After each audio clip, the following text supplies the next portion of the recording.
We are so blessed with this music. Takes my breath away. Harmonica. Guitar. Gorgeous voices blending together, leading us into another level of peace. Thank you, thank you, thank you. Many people say to you when you're in the store or you're at a place, Happy Mother's Day if you're a woman. And we all had one. We all had a mother.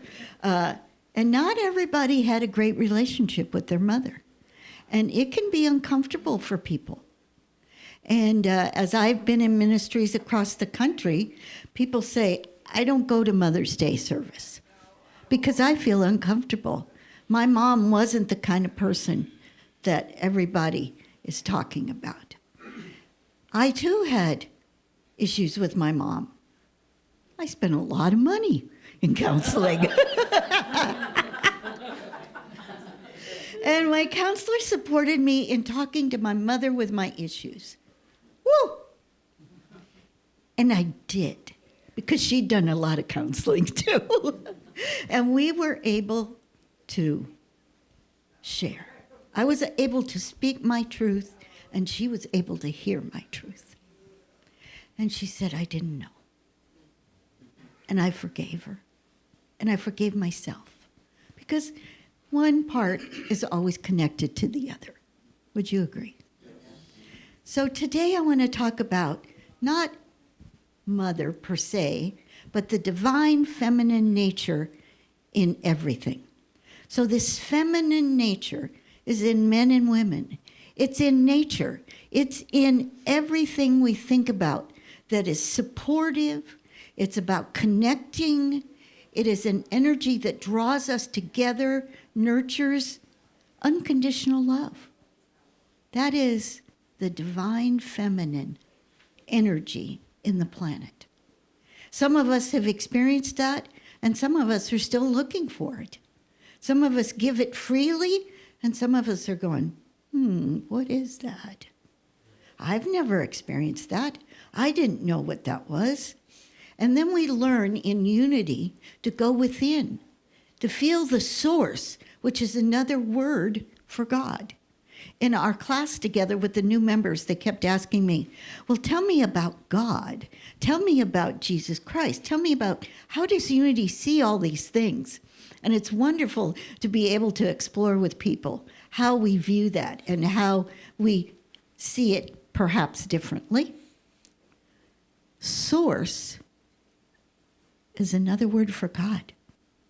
I was reading about the mother of unity, Myrtle Fillmore, last night, and I kept wanting to find a great quote. Never did, I'm sorry. However, I did read where Myrtle always called God Spirit.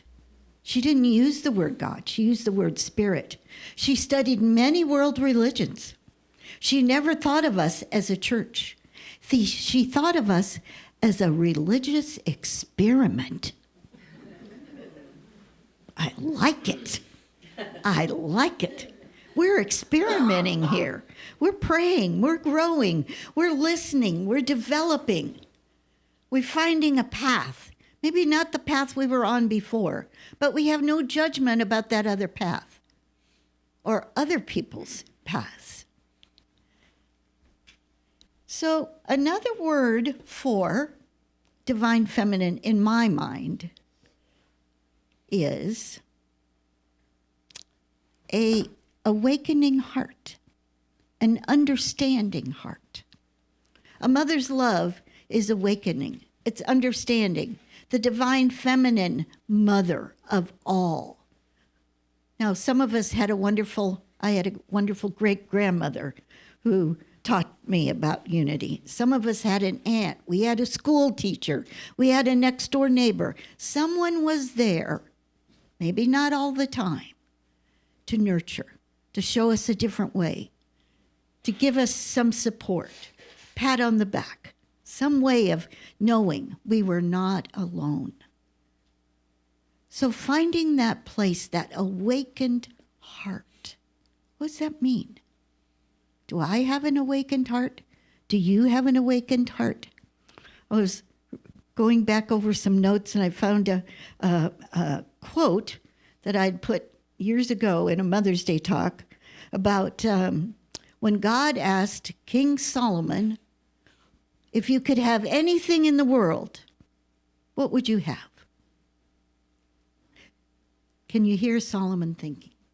More wives, more land, gold. He wanted an understanding heart. An understanding heart. And what does that mean? Someone who listens, someone who cares. Edwene Gaines, one of my favorite prosperity teachers, she was a student in school with me, known her a long time. She says it means to stop blaming. Deep breath. To stop blaming. I know no one in this room would ever do that. But if you did, could you stop? I don't know. It's hard, isn't it? That human mind wants to... I know how to do that because...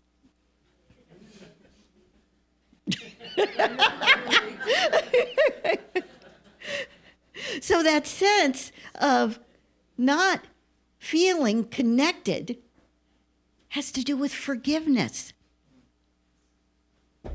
Dang. That's a word you never want to hear from a preacher. Forgiveness. I forgive myself. I forgive you. That was the experience I had with my mom. I had to come up to the plate. There's a metaphor. I had to come up to the plate. I had to be willing to forgive her. I had to be willing to forgive myself for not being willing to forgive her. There's that circle. It's like a dog chasing its tail. I had to be willing to let it go, to have an understanding heart. So to me, we all have the opportunity to go to that place daily, regularly, and forgive. She says, no blame, no shame, Edwene. It's a daily practice. How often am I in a place where I think you're wrong and I'm right?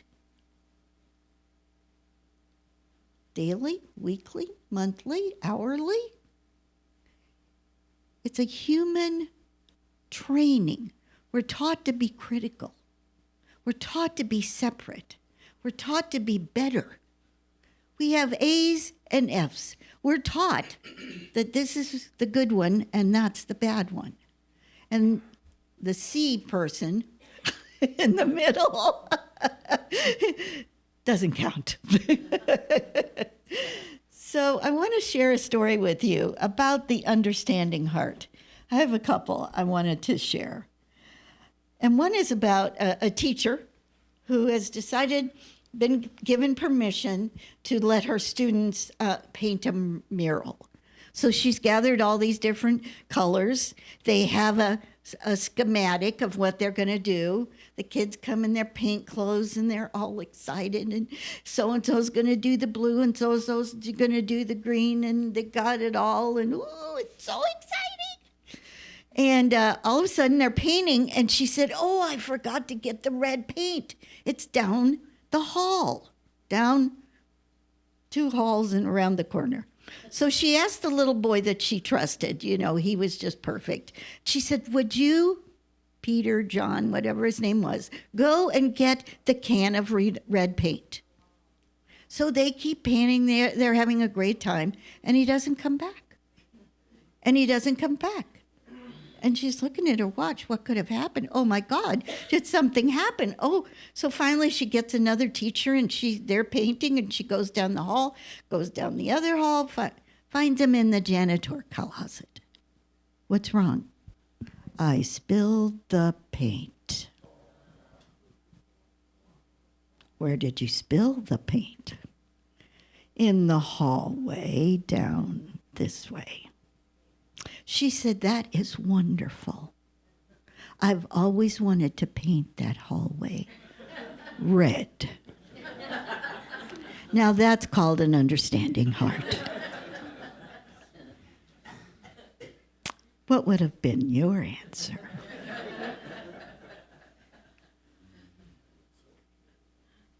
It's okay. Thank you. Put your arm around him. It's okay. How many of us do that? And with ourselves, over and over again, the self-criticism, the self-judgment, the self-reflection. Whoo, whoo, whoo. Red paint. Would your mother have said that was okay? Said that was okay. Would we have said it was okay? No. Are we willing to change that? Nope, we got a nope. Okay. Honesty's in the crowd. Let's go there. Are we willing to think about changing? Are we willing to consider looking at it differently? And are we willing to forgive that we judge? Because we do. And we don't have to. We don't have to. Have you realized you're not always right? So this morning I'm telling Paul a little bit about my talk. And then he tells me about something that he wants to share that's been found about something in history and blah, blah, blah. And I start to tell him he's wrong. Right like that. I have a whole nother scenario about this and this and this. And he just looks at me. I said, well, there goes my talk. Because instantly, I didn't even think that I didn't have to say that. I didn't have to put my foot in that door. I could have just listened. Does anyone have a challenge listening? There are 4 honest people in this room. So this is my final story, and we're going into a meditation.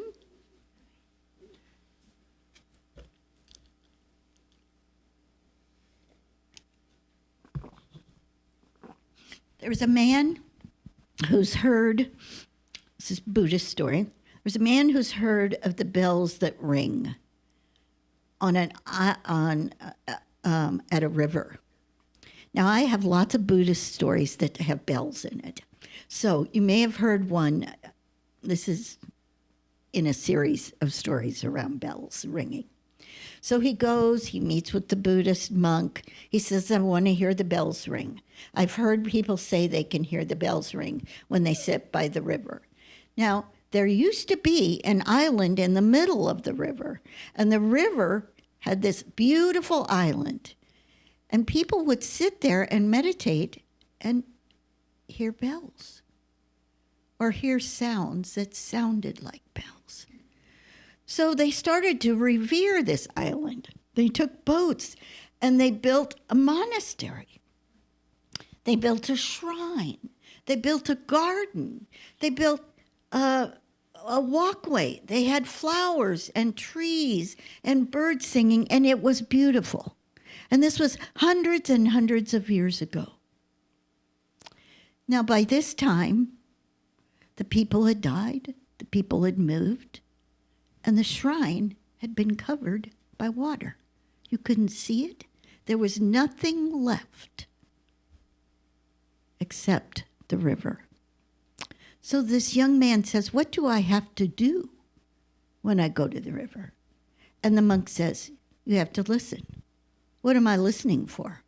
Whatever you're listening for. What do I have to see? You just have to look.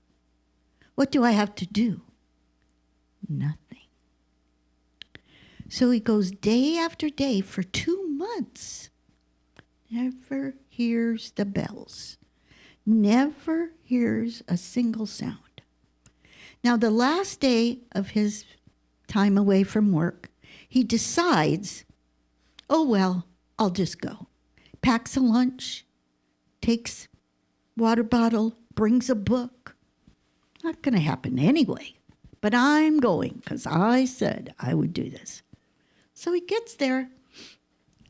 He's there a couple hours. He has his lunch, drinks his water, picks up his book, lays it down, and all of a sudden he notices that where he is on the riverbed, there are trees.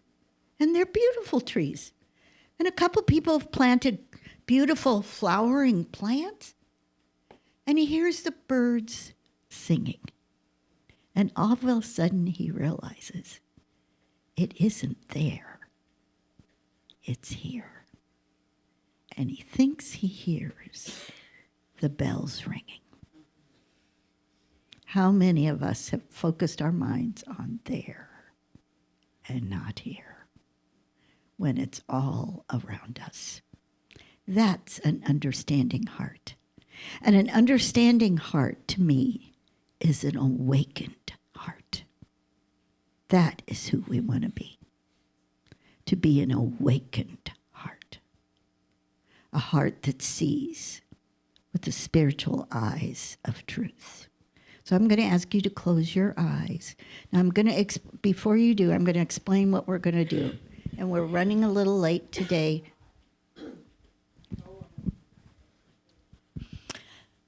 Oh, well, thank you.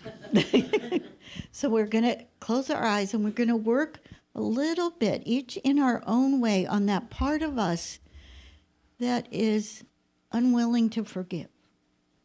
That part of us that is holding fast with blame. Whoever it works with, if it's us personally, if it's someone else, whoever it is about. Just we're going to be in the silence and have a few moments. And Angela's going to play a little bit. Then we're going to shift and we're going to make a big circle. And we're going to be quietly doing that. Quietly. We're just feel the heart of this ministry.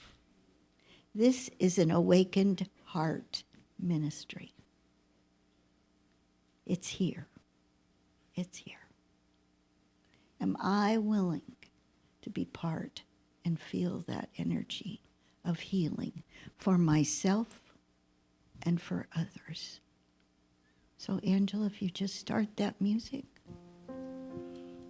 Put your feet flat on the floor, I recommend, if you want to. Wiggle around in that chair. I always want to turn down the lights, and we're not able to. So just pretend the lights go down. Shrug your shoulders if that's comforting. Sometimes I shake my hands open, put them on my heart, whatever feels right to you.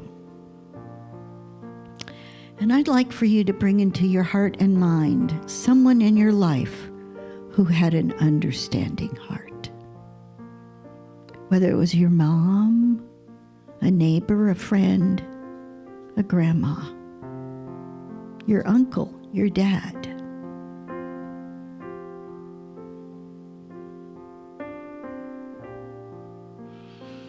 A teacher, a friend.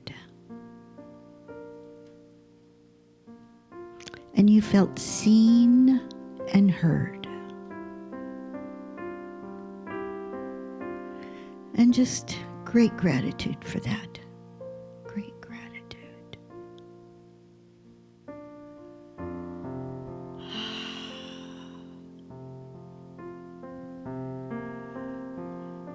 And feeling that energy, I asked myself, am I willing to begin to learn about having an understanding heart?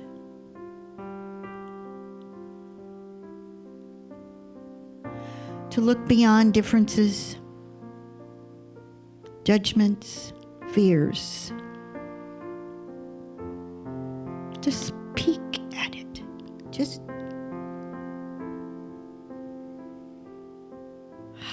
breathe in. Breathe in. Am I willing to forgive? Big or small, start somewhere.